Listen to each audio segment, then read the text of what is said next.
another edition of the Freedom Corner podcast with the Mississippi Freedom Caucus. I'm your host, Steven Utroska, and I am the Executive Director for Mississippi for the State Freedom Caucus Network. Here today with another special guest. Glad to have you here. Ed Corrigan is and so you are the CEO and President of Conservative Partnership Institute, CPI.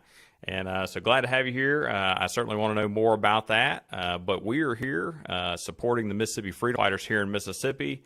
And I know that the network that I represent is here supporting them and CPI as well. So glad to have you here.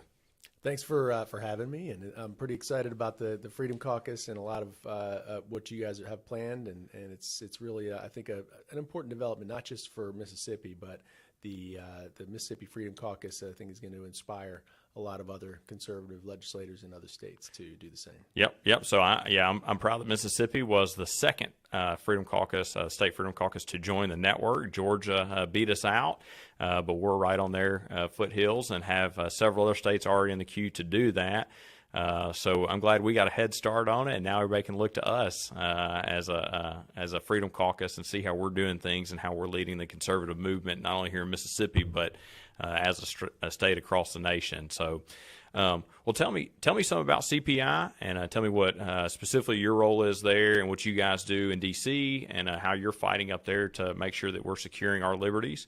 And then tell me some about the partnership that you have with the network in supporting the state freedom caucuses. Sure. So the Conservative Partnership Institute, we started that back in 2017, and the goal really is simply to be a support structure and a convening hub, a buttress for the conservative movement to help all of our conservative allies. There's a lot of really excellent conservative groups out there, a lot of great conservative leaders on Capitol Hill. When the Trump administration was in power, there's a lot of great leadership coming out of the administration. Our mission is to help make others better, to help with training, with career placement, talent, with coalition work, and so our programs all flow from that. And this is why, for us, it was very exciting when we started talking to the House Freedom Caucus about basically exporting their franchise, so to speak, to the states and having some leadership coming out of the states. That we wanted to be a support for that, but also the model of CPI, the way we operate in D.C., is I think going to be reflective of some of the stuff that could happen in the state. And really, what you guys have done here in Mississippi is remarkable, and would love to kind of talk about that a little bit.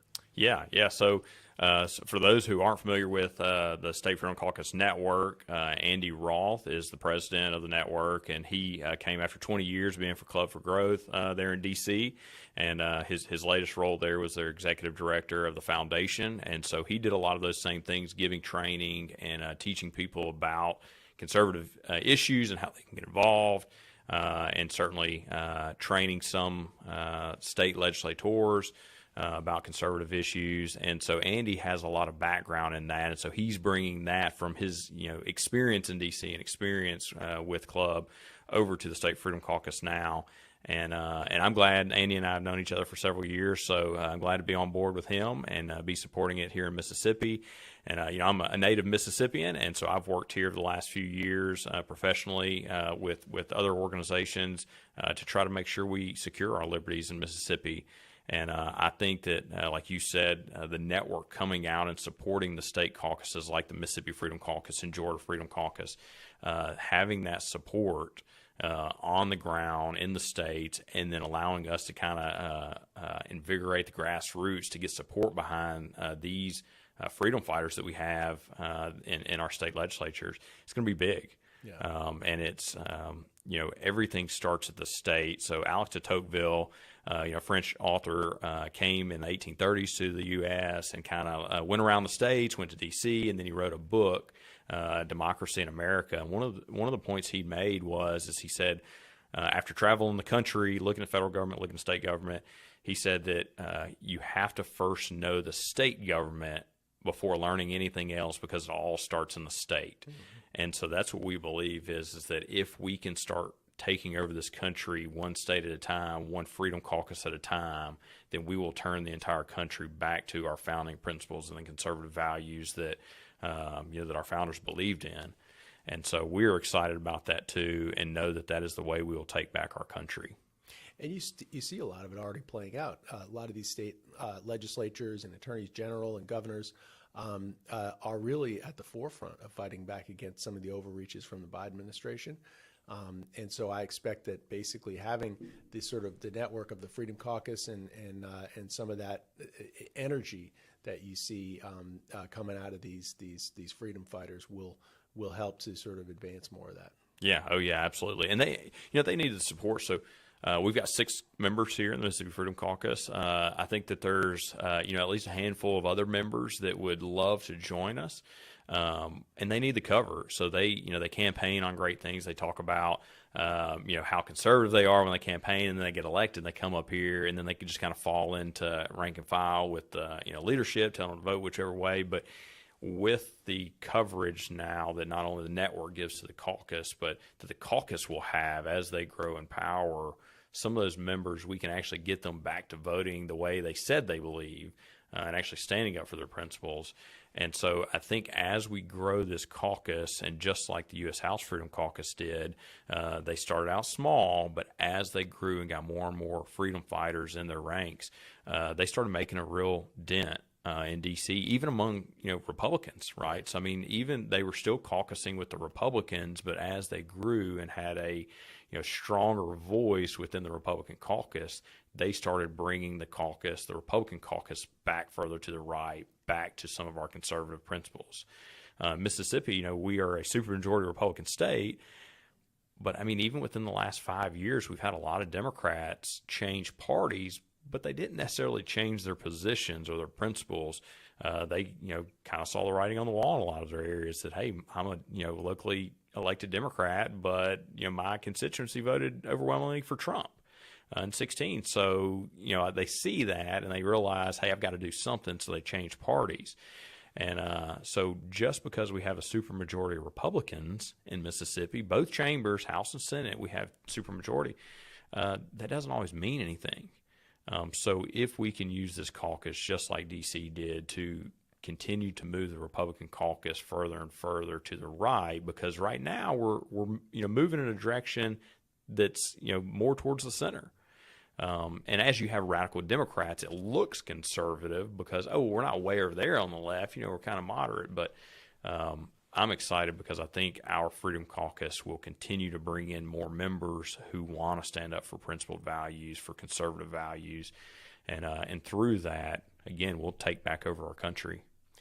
What we found in D.C. was, when you look at it a lot, and we hear this as we're traveling around the country, people, the constant refrain is, we spend so much money, these donors invest so much money trying to elect these great conservatives, and then they get to DC, and then they kind of go soft over time.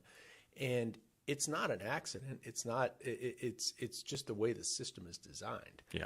All of the reward structures, all of the influences, and everything is designed to basically soften them, break their spirit, and cause them to not do what they said they were going to do. Right. And instead to play the game. And I think you see this in throughout the country, even at the state level. And so the goal is, there's a funny story that Milton Friedman, the classic economist, was giving a speech at a college campus, and one of the kids got up and asked him, you say all these things, these wonderful things that we need to be doing. How do we get the right people elected so that they'll do that? And Friedman kind of just paused and was like, kind of didn't respond for a kind of an uncomfortable amount of time. And then he said, I don't want to elect the right people. And the kid was just like kind of back on his heels. And he said, I want to make it politically profitable for the wrong people to do the right thing. Yeah.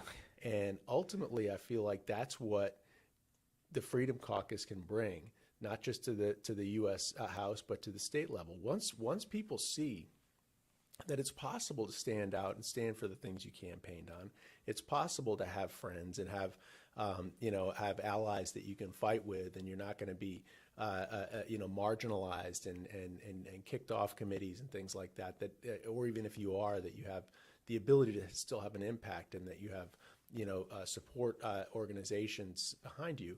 I think people are going to be more willing, even like you talk about some of these Democrats who are coming over. They see the writing on the wall, and I think what we want to do is constantly push things to where people see the writing on the wall, that it will be politically profitable for them to do the right thing. Yeah, no, I agree with that.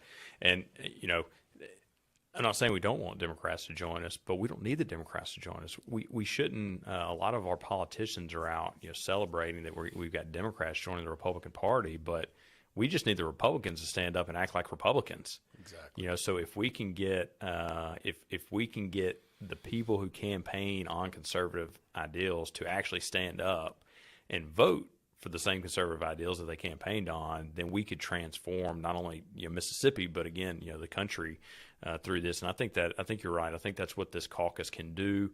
And now that they have the support of the network, because when they come in, the first thing they do is try to break them, right? So they get newly elected freshmen, they come in, and they have that first hard vote. Mm-hmm. And so kind of leadership brings them in and says, "Hey, look, I need you on this one. I'm gonna need you. I know. This isn't exactly in line with your principles, but I'm gonna need you on it. But I'm gonna help you out too. I know you got this bill coming. I'm gonna help you out with it." And they break them. Right. And so once they take that first bad vote, they're done. I mean, right. they are now in line with leadership in the swamp, and they can say, "Hey, don't talk to me about principles. I know you'll waver a little bit on your principles when you need to, because you've already done that. You've already showed what you'll do." So you get freshmen in. So you're right. It's not that we would love to elect more principled, more liberty-minded people, but if we could just get the guys we already have to voting the right way to begin with. And I think with the caucus giving the cover, with the network supporting, with CPI supporting, now that they have not only themselves but outside support, they will have a banner to stand in front of and say, "No, we're not going to do this, and this is why, and we'll stand on principle, and we're not going to bow down to leadership." And as people see that, the grassroots will love. People's constituents just want them to stand for principle. Mm-hmm. They don't want to hear. You can't. For the hardest thing for legislators to go back to his constituents and say, "Well, I really didn't believe in that bill, but I voted for it because leadership wanted me to." Nobody wants to hear that. Constituents would rather you say, "Look, I know you don't agree with that, but I stood up for principle, and this is why I believe that I took the right vote, no matter what." Constituents may not agree with him, but they respect him, and they respect the principled stance that he took. Whereas if you go back and just say, "Well, I didn't really agree with that, but leadership told me to do it, and so I did it anyways," well, then the constituents are like, "Well, why would we elect you again?" Right. And you want to. The other thing about it is, these guys put a lot on the line for these jobs,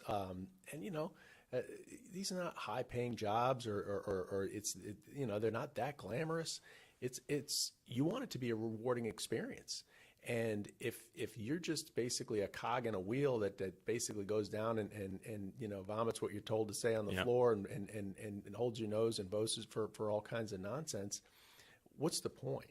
Right. Whereas I feel like if you can create a situation where people are rewarded for fostering creativity and being and having fun, and basically having patriots that they're standing side by side with, advancing the cause, like that's going to be that's an attractive prospect. So if you're on the you got the 6 members of the Freedom Caucus here, but if there's another outer ring of another 10 or 15 members who see, hey, that's actually looked kind of cool. Those guys are having fun. Those guys are advancing things they campaigned on, and I actually like those things. Maybe I'll just align with those guys.